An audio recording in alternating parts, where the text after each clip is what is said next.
All right, everybody, welcome to the 2021 Winter Siege at Pineway Golf Course. This is the second or final round of the day.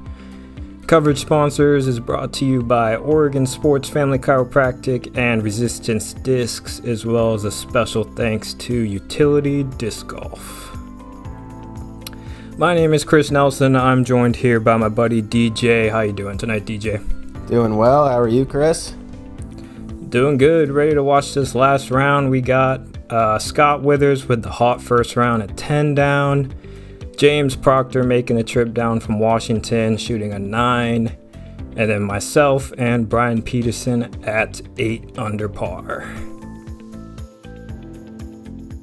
So we're starting off on hole 8 of the Pineway Golf Course. This is just kind of a pick your gap shot. You can go forehand or backhand. You got the OB a little deep behind the basket, but pretty straightforward shot to start the day. Yeah, and we have Scott off the tee here first, throwing forehand up the middle gap.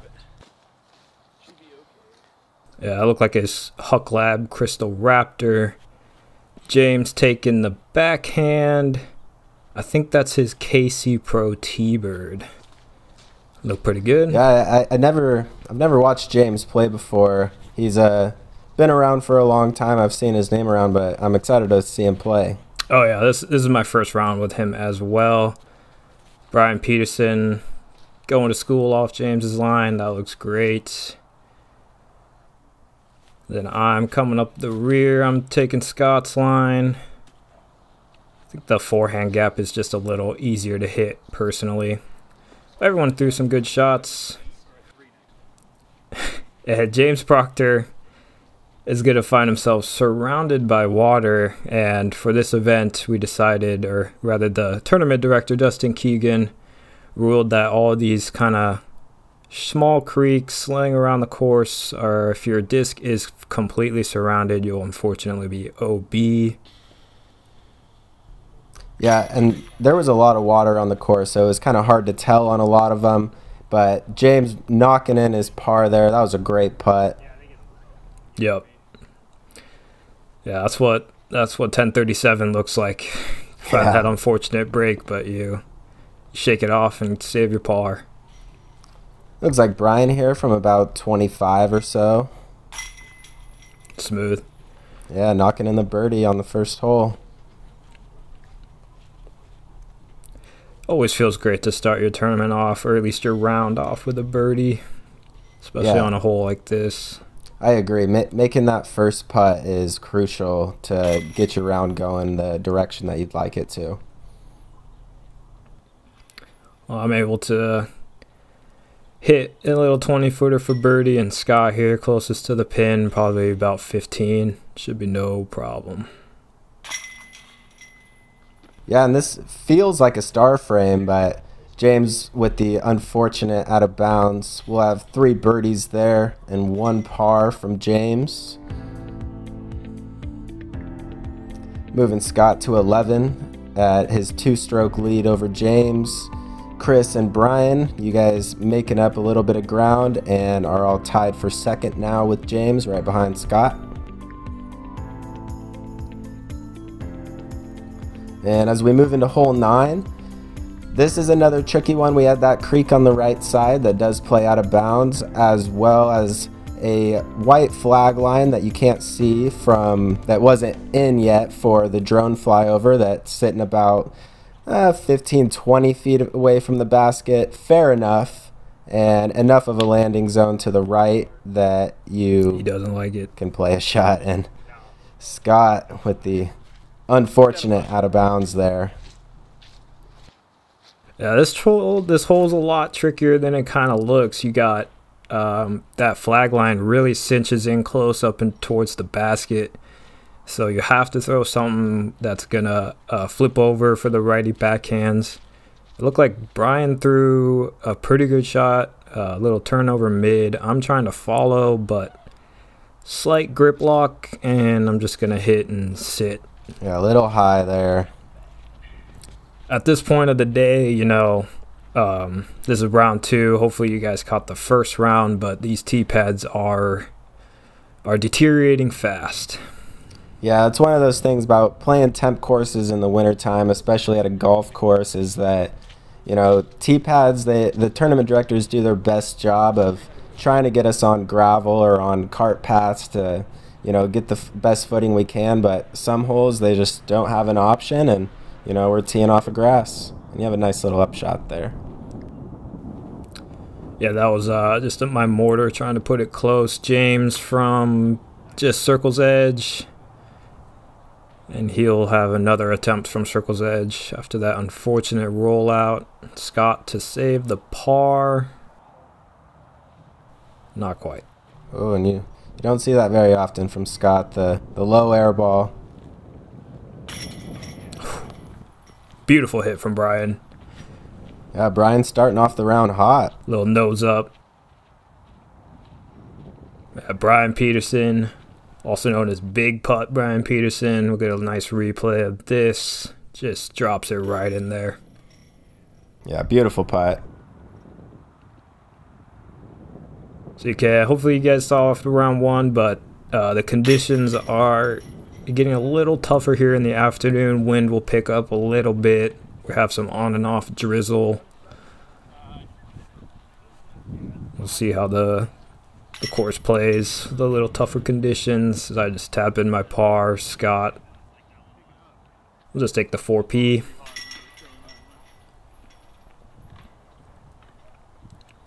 Not too bad. Only had one birdie, but kind of a tricky par 3. So Bryan, 2 down through 2, already makes up the ground on Scott. They're all evened up at 10, and then Proctor and I just 1 stroke back at 9. Yeah, we got a tight battle here on the lead card. Oh yeah, so hole 10, our 3rd hole of the round. This is nice, 425 foot, slightly downhill par 3. Those pathways on either side are going to be playing out of bounds, so kind of like a peninsula island. You got plenty of room on both sides, though. Yeah, and this is a course that Dustin designed, and you know there's out of bounds on every single hole, but I would say that there is a fair landing zone to, you know, avoid that, and I think it was a super fair, fun layout. Yeah, totally. Bryan, solid drive, put himself right at circle's edge. I'm throwing my S-line DD3, and I liked it out of my hand, but it flipped up just a hair too much, and I'll be about 40 right of the pin. Proctor looking to maybe go to school a little bit on my line, hugs it a little inside, and that's great. Yeah, beautiful shot by James there. Looks so effortless for him. Yeah, and that's even with, as you could tell from his player profile photo, that James got in a huge mountain biking accident, had a huge bruise all on the side of his ribs there, and he still is just silky smooth. Yeah, that picture is pretty fun to look at every time. So here's Scott from 40, and it's cash. That is vintage Withers right there. Yeah, those steppers are getting more and more automatic. Nice replay of this. It's just lofts it in the air, and it's right on the pole. It's a great putt. Yeah, here you are from about the same distance.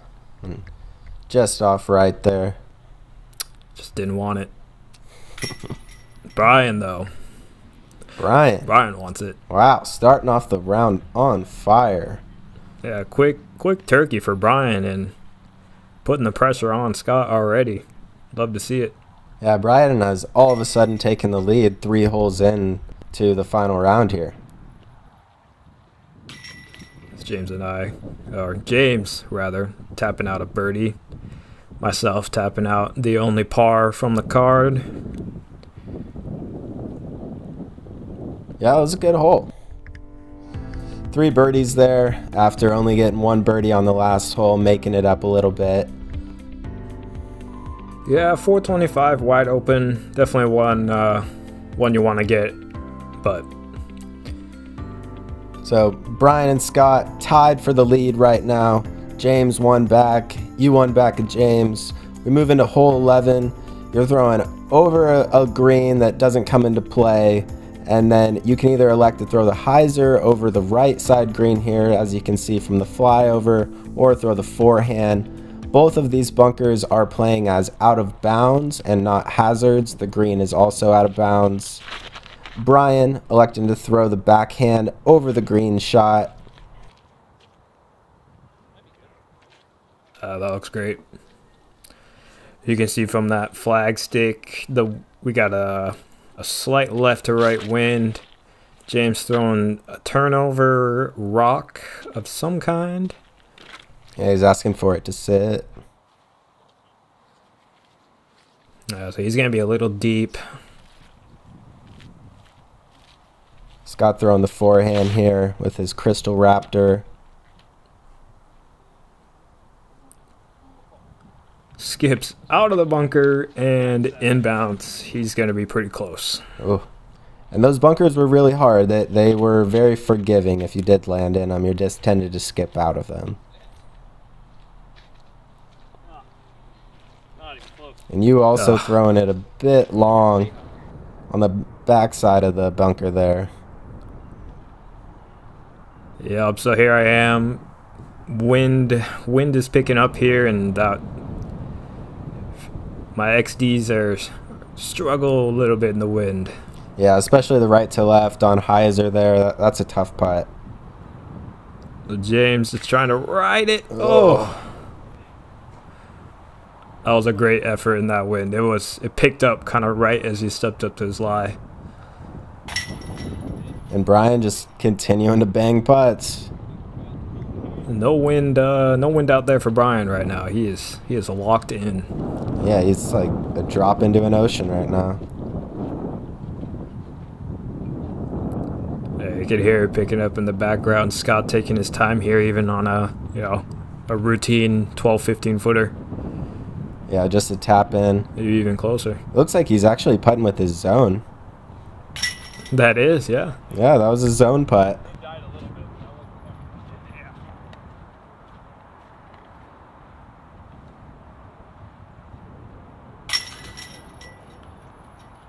Yeah, so a bit of a slow start for me. Just getting the first hole and not much else.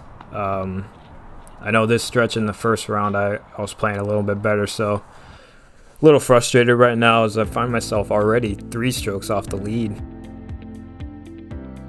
Yeah, and Bryan and Scott starting off hot. They've started to separate themselves a little bit. They're 2 up on James, 3 up on you, and we're moving into hole 11. This video is brought to you by Resistance Discs. Head over to resistancediscs.com and use code CHSports at checkout to get free shipping on any order over $25. Thank you to resistancediscs.com, and let's get back to the video.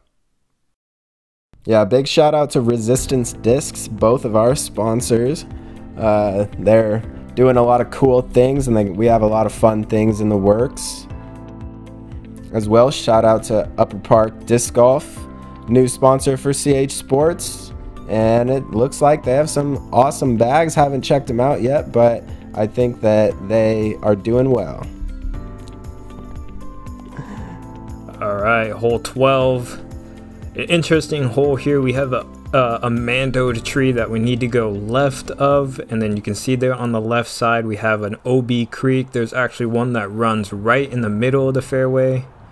You can see that white taped OB tree we need to go left of. So this is marked as 401. I'm gonna say it plays closer to 301. Yeah, I would agree. Yeah, you can either throw the high turnover shot around the tree or throw the high forehand or even a low forehand. I saw a little bit of success out there on Scott throwing the high turnover. So if I remember right, the wind here was not doing us any favors. It's a right to left crosswind, and it's just smacking the turnovers down into the ground. You kind of saw Bryan's forehand stall and Scott's just drop. James throwing it a mile in the air, and he's going to be about 60 short. Yeah, that's a tough win for this hole for sure.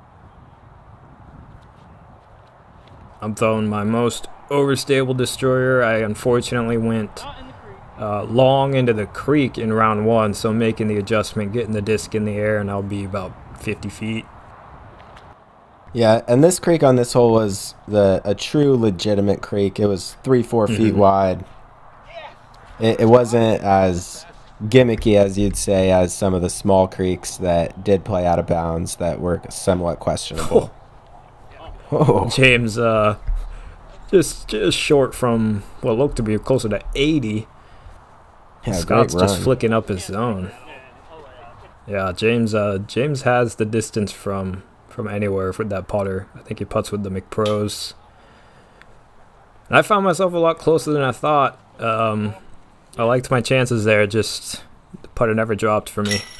Yeah, it was a good run. James tapping in his par.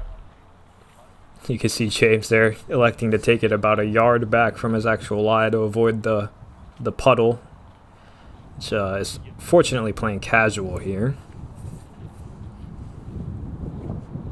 It would be rough if this one was out of bounds.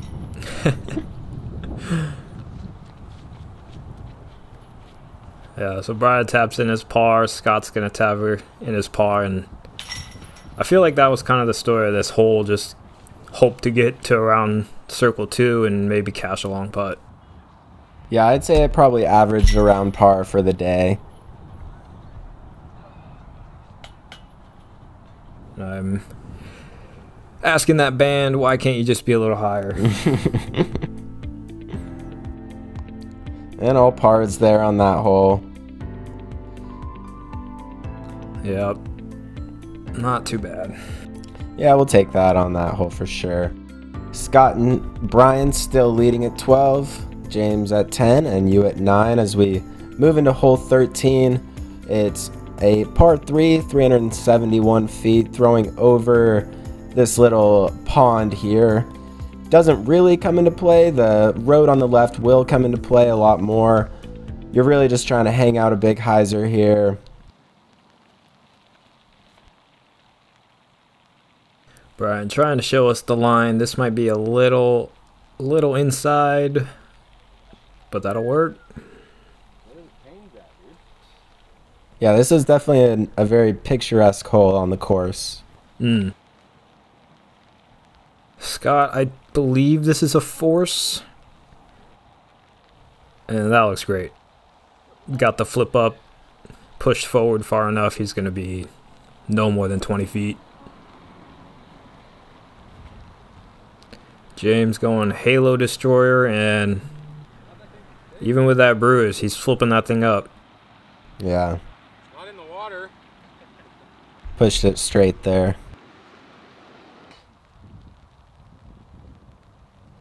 What are you throwing here? This is that Huck Lab DD3 again. I feel the slight headwind, so I'm trying to get it on hyzer and kind of just throw it a little too high. Yeah, a little bit of a miss, but it ended up working out for you. But here's James trying to give it a bid, but that'll safely par. Yeah, he's going to give it a run from wherever he's at. Oh, yeah. Here I am, maybe 25 feet, slight headwind. Oh, and it kind of just dropped out of the sky for me there. I was a little surprised. Dropped. Expected the wind to hold it up just a little bit more there. Bryan from a couple feet closer. He is locked in. Yeah, he is knocking it in. Yeah, those wizards, he's been putting with those wizards for a while, and they're nice and seasoned for him. I tap out my unfortunate par, and Scott. It's another close putt for birdie. Yeah, the game gets a lot easier when you're throwing it in the circle every time.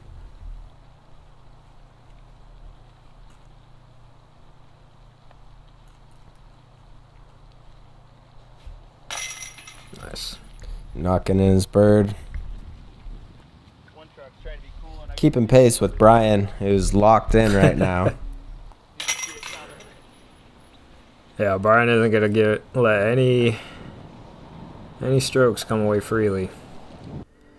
So yeah, our leaders get another stroke on Proctor and myself, so that gap widens some more. Proctor and I definitely now feeling that slow start. Yeah, for sure. Hole 14, listed at 362. It's going to be slightly uphill. We got that road on the right, and you can see the basket's kind of tucked in between this light post and that line of trees. Most players are just going to be taking a backhand, flip up, just kind of throw it over the road and let the disc do the rest.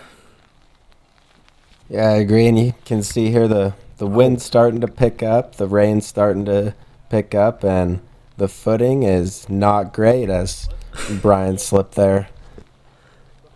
Yeah, that was a great shot for how far his plant foot slipped out from under him.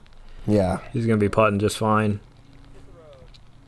Scott asking for the road skip, and wish is granted. He's parked.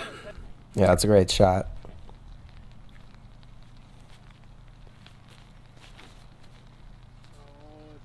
Proctor just a little inside. He'll have a putt. Yeah, he's going to have to work for it. I'm throwing my beat up Firebird. Kind of flies closer to a Thunderbird at this point. Great shot. And looking to get things rolling here. A little late, but better late than never. Yeah, absolutely. James again, giving it a good run. You always want to hit or miss high rather than low.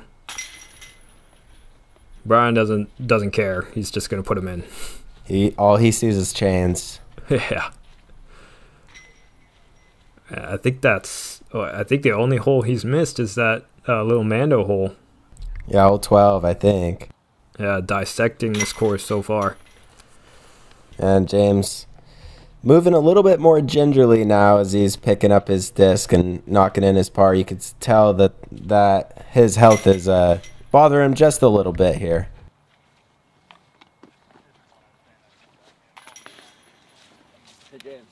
Yeah, we did have a longer break than usual for our lunch. I think it was closer to about 90 minutes between our rounds, and kind of just sitting around in the cold doesn't do that back any favors. But 3 birdies on the card. Proctor have to settle for the 3. Yeah, and Scott and Bryan separating themselves a little bit, 4 up on you guys as we're moving into hole 15. A similar shot to hole 14, a little bit longer, playing through a gap initially off the tee pad and the road coming into play out of bounds. These guys are probably going to elect to just throw a... Oh, Bryan's throwing a forehand. I was going to say backhand hyzer, but Bryan throwing the flex forehand here. Yeah, I understand the play from Bryan there. This hole is a crush. Both either backhand or forehand, it's going to take a pump to get there. And the miss I was seeing, if you watched round 1, is taking this backhand line and flipping it over. That's how you find that road pretty easily. Scott just going to rip a stable force and maybe can a little jumper. Yeah, this hole, you definitely need a lot of power on this with a stable disc that you trust that's always going to come back left. Yeah, I'm throwing another DD3 here. Asking for it to get through that one tree you got to miss, and it's not going to happen. That thing is thick.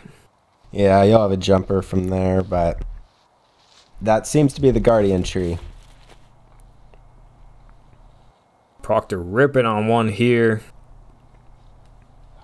Kind of skipping away from the basket at the end, so he's going to have a long jumper as well.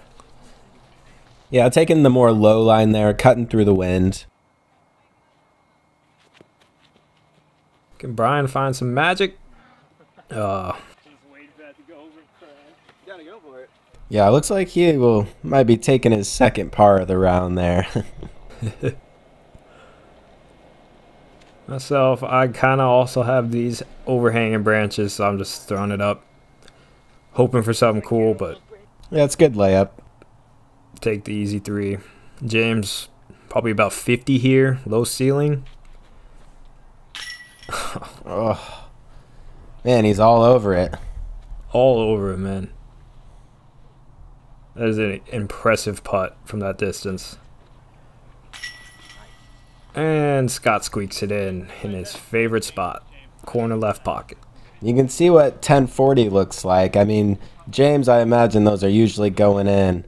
But as we get a replay on another stepper from Scott here,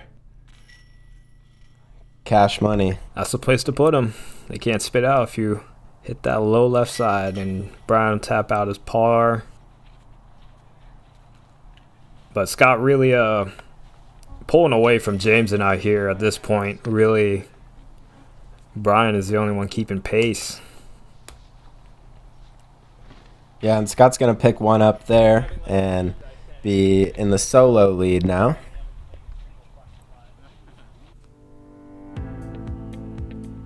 So Scott 5 down through 7. Bryan actually even hotter at 6 down through 7, and myself and James just trying to keep up.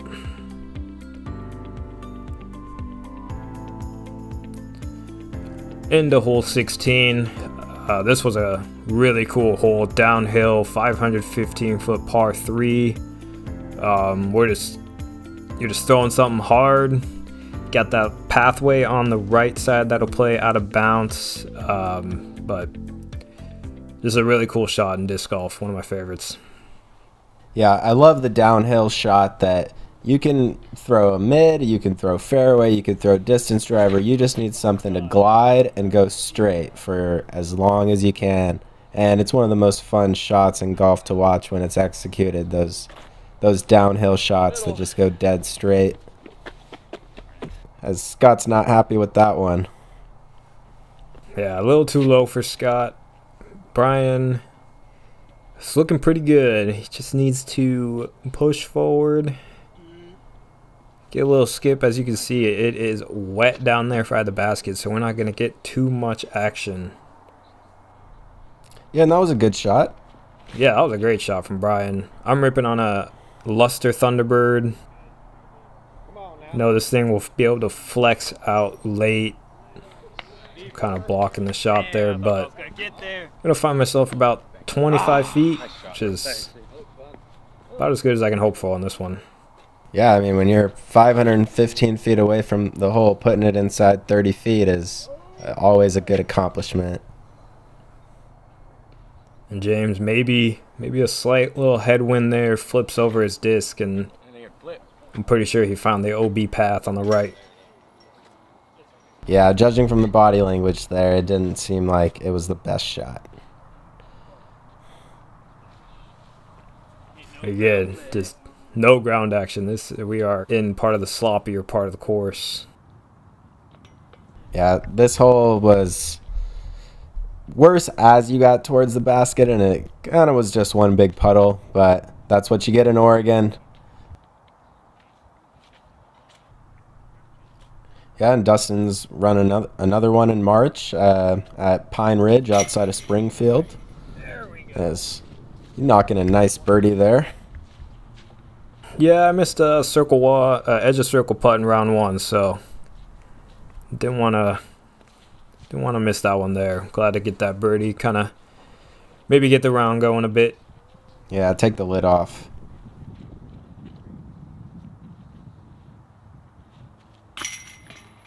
Scott for his par. Looking at the stats here, just 2 birdies on this hole for this round. Myself and Shade Harrison, another crusher. Yeah, and I was on Shade's card, and he hit a putt from probably 35. Nice. Yeah, great birdie. Bryan here taking his time, finding a dry spot for his bag. That's another tricky thing when these courses are this soggy, is keeping all your equipment dry. Yeah, and your bag gets heavy. The more and more the bottom gets wet, it starts soaking up more water. Definitely comes into play here and there. So to round out our front 9, I'm able to snag a birdie on the last hole to bring myself to 3 down on the round. Proctor, unfortunate bogey, but right now it's the Scott and Bryan show. Hey guys, Colin here with CH Sports. I just wanted to give a huge shout out to my coverage sponsors. These videos would not be able to come to life without these people's help, so I really appreciate it. There's plans starting as low as $3 a month, and every single dollar helps grow the channel.